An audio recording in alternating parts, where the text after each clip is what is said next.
Hello everyone. So today we are going to discuss part third of this chapter. Last video में हमने the Kaveri basin तक cover किया था. अब हम यहाँ पे कवर करते हैं लेक्स. सो लेक्स में भी दो टाइप्स की लेक्स की यहाँ पे बात हो रही है. डिफरेंट टाइप्स की है वैसे तो, बट बेसिकली मेन दो टाइप्स की है. उसके बाद हम डिफरेंट टाइप्स की उसके डिस्कस करेंगे.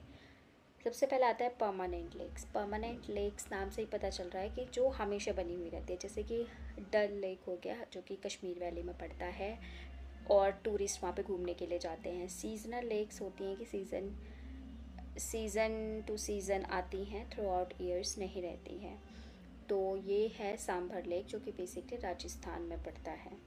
उसके बाद कुछ ऐसी होती हैं टैक्टोनिक लेक्स, जैसे कि वुलर लेक इसका एक एग्ज़ाम्पल है.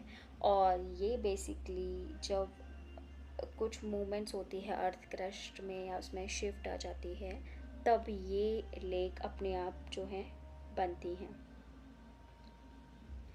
और फिर कुछ लेक्स ऐसे भी होती है जो ग्लेशियर के पिघलने की वजह से बन जाती है, तो उन्हें ग्लेशियर लेक्स कहती है. कुछ विंड फोर्स की वजह से बनती है, कुछ रिवर एक्शंस की वजह से भी लेक्स अपने आप फॉर्म हो जाती हैं. ठीक है. इसके अलावा मैन मेड लेक्स होते हैं या ह्यूमन एक्टिविटीज़ की वजह से, या मैन मेड लेक्स भी आप इन्हें कह सकते हैं, जिसमें कि गुरु गोबिंद सागर लेक इसका वन ऑफ द एग्ज़ाम्पल है. उसके बाद हम बात करते हैं ऑक्सबो लेक्स, जिसका एग्जांपल है कैनवर लेक. सो ऑक्सबो लेक बेसिकली क्या होता है कि जब मेन रिवर चैनल से कट हो जाती है, कोई पार्ट उसका कट हो गया है, रिवर इस तरफ फ्लो करिए बट उसका बेसिक कोई पार्ट वहाँ से कट हो गया है, तो वो जाके ऑक्सबो लेक्स बनाते हैं. बेसिकली माना जाता है यू शेप में होती हैं. और कोस्टल एरियाज़ के पास जो लेक्स होती हैं वो कोस्टल लेक्स हो गई, जिसमें चिली का लेक एक वन ऑफ द एग्जांपल है. एंड लगून्स क्या होते हैं, शॉलो बॉडी वाटर होते हैं, जिसमें कि आसपास कुछ इस तरीके से, ये जो इमेज आप देख रहे हैं कुछ इस तरीके से दिखता है कि वो एक थिन चैनल से या कोरल लैंड वगैरह से कनेक्टेड है. ठीक है. और also as we already know कि 71% ऑफ द वर्ल्ड सरफेस जो है वो कवर है वाटर से, जिसमें 97% तो सॉल्ट वाटर ही है. मतलब हम उससे पी नहीं सकते हैं और बेसिक डेली यूज़ के लिए हम इस्तेमाल नहीं कर सकते हैं. सिर्फ 3% फ्रेश वाटर है जिसका इस्तेमाल हम करते हैं. उसके बाद आता है roles of rivers in the economy. हमारी इकोनॉमी में भी तो रिवर्स एक इम्पॉर्टेंट रोल निभाती है, ऑब्वियसली निभाती है. ठीक है. तो रिवर जो है थ्रू आउट एंशियंट टाइम्स की हम बात कर रहे हैं, तब से ही एक इम्पॉर्टेंट रोल निभाती है हमारी लाइफ में भी. ठीक है. एक बेसिक नेचुरल रिसोर्सेज है, क्योंकि पानी के बिना, वही हम कहते हैं ना कि जल नहीं तो जीवन नहीं वाली बात है. तो इसीलिए ह्यूमन हिस्ट्री में इसका एक इम्पॉर्टेंट रोल रहा है. ये एक बेसिक नेचुरल रिसोर्स है जो कि ह्यूमन बींग्स के लिए ज़रूरी है. इसके अलावा वो वेरियस एक्टिविटीज़ करते हैं पानी की मदद से, ऑब्वियसली. चाहे वो नहाना हो, कपड़े धोना हो, बर्तन धोना हो, इरिगेशन हो. ठीक है. एंड इन सब में काम आता है. इसके अलावा हाइड्रो पावर, आजकल तो पानी से बिजली भी जनरेट की जाती है, जिसका एग्जांपल यहाँ पे पिक के थ्रू समझाने की मैंने कोशिश करी है. तो ये एक इम्पॉर्टेंट रोल निभाता है ऑब्वियसली हमारी इकोनॉमी में. जब हम ये सब कर पाते हैं तभी तो हम कुछ कर पाते हैं. अगर हम यहाँ पर इरिगेशन सिस्टम नहीं होगा तो खेती में हम पहले जो ट्रेडिशनल मेथड थे उन्हें ही फॉलो करेंगे, जबकि वर्ल्ड इतना आगे बढ़ चुका है, मॉडर्न हो चुका है. ठीक है.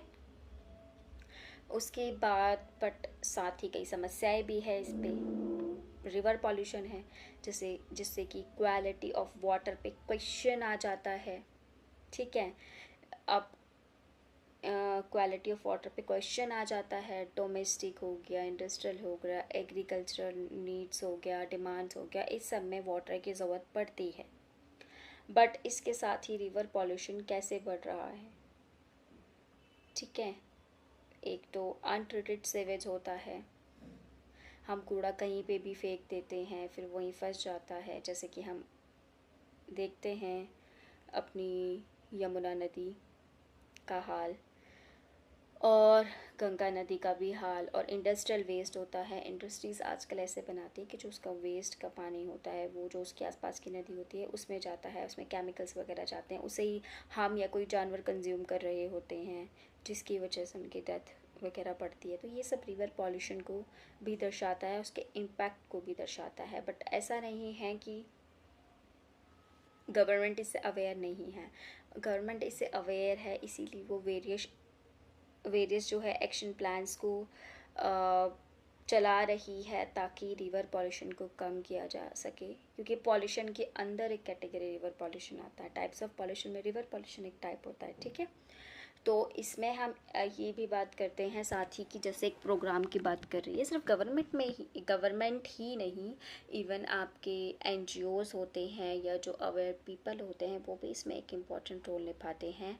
जैसे कि एक प्रोग्राम चलाया हुआ है गवर्नमेंट ने, नमामि गंगे प्रोग्राम, और ये प्रोग्राम इसीलिए चलाया ताकि एक तो गंगा को क्लीन करना है, साथ ही साथ उसे बचा के भी रखना है, क्योंकि हमें तो पानी की ज़रूरत है, और ये हमारी एक, जिसे हम माँ भी कंसिडर करते हैं, माँ करके बोलते हैं, तो ये हमारी एक रिस्पॉन्सिबिलिटी बन जाती है एज अ सिटीज़न और एज अ नेचर लवर भी, ठीक है, एनवायरनमेंट को बचाना।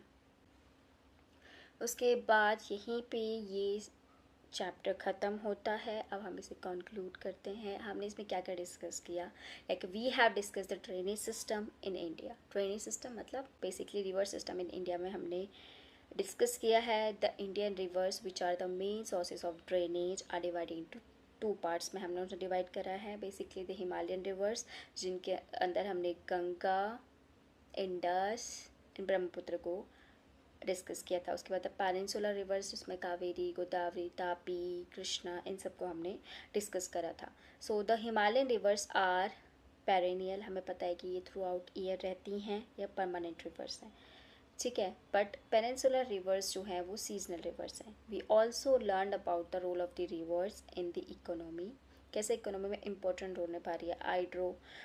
हाइड्रो पावर हम का इस्तेमाल हम कर रहे हैं, इरिगेशन हम कर रहे हैं, तो इन सब से इकोनॉमी में एक इम्पॉर्टेंट रोल निभा रहा है, और हमारी लाइफ में भी सबसे इम्पॉर्टेंट रोल निभाता है, एक बेसिक थिंग है, ठीक है। उसके बाद दी इशू ऑफ रिवर पॉल्यूशन के बारे में भी हमने डिस्कस किया। इसके लिए हमने सिर्फ एक प्रोग्राम को डिस्कस किया, बट बहुत सारे प्रोग्राम्स इसमें चल रहे हैं। तो यहीं पे ये वीडियो कंक्लूड होती है। Thank you so much for watching.